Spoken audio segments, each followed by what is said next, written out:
Hello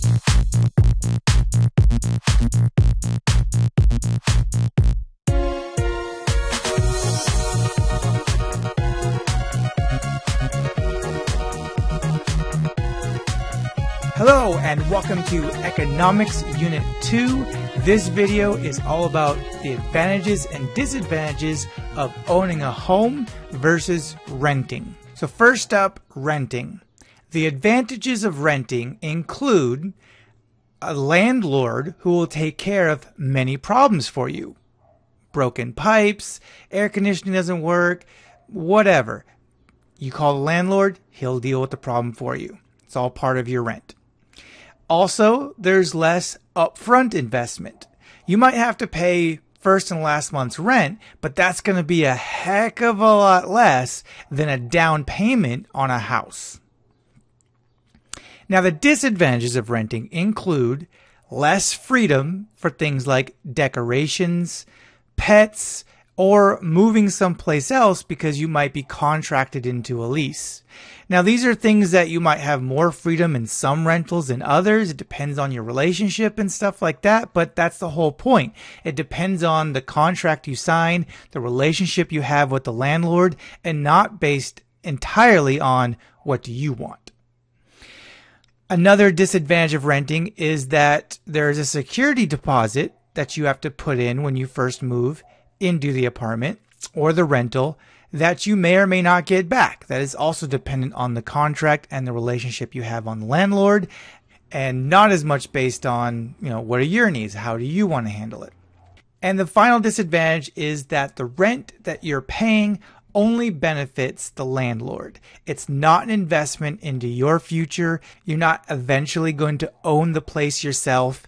As long as you live there, it always belongs to someplace else, and you can't use it for your own financial benefit, at least not without making some kind of special rules or contracts with a landlord that may not be that interested. So let's compare that to owning a home. The advantages of owning a home include your mortgage payment often being much less every month than if you were to rent the same size building, whether it's a house or a condo, compared to an apartment or renting a home. You have complete freedom of use. You could have whatever pets you want. You can decorate it however you want. You can do whatever you want with the place, and you don't have to check with someone else first.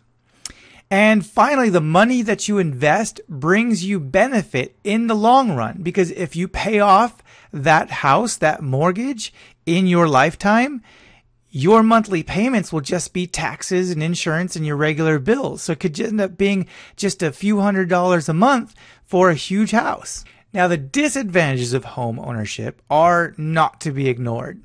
There's a greater initial investment. This is the biggest roadblock for people who want to own a home. Yeah, they want the lower monthly payments, but do they have the $10,000, $20,000 to invest in the home as a down payment? Now, you can offer less, but that means your monthly payments are going to be much higher, and a lot of it will not be going to your own benefit.